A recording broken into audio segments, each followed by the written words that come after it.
নমস্কার।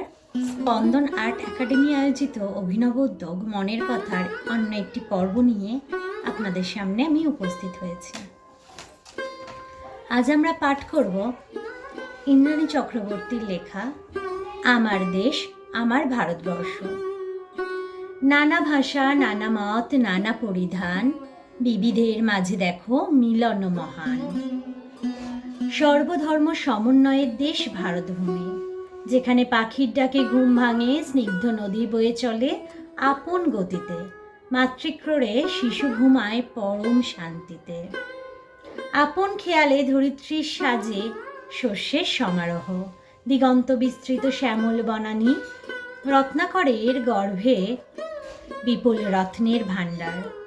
ভারত মায়ের মানব জাতির হাত ধরে এসেছেন বীর শহীদ, কবি, গায়ক, মহান মানবী মানব কল্যাণের পথ প্রদর্শক হয়ে।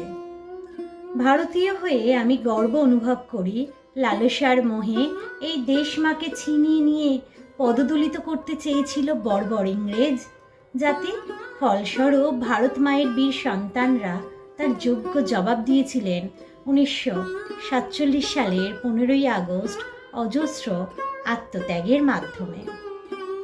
র্যাডক্লিফের মানচিত্রে কাটাকুটি খেলাকে আটকাতে না পারলেও পতিতা বীরাঙ্গনারা ভারত মায়ের জীর্ণ মলিন বস্ত্রকে উলঙ্ঘিত হতে দেননি নিজের নারীত্বের বলিদানে।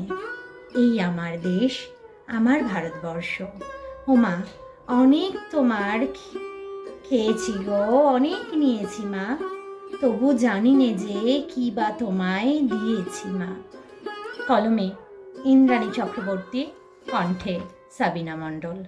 নমস্কার।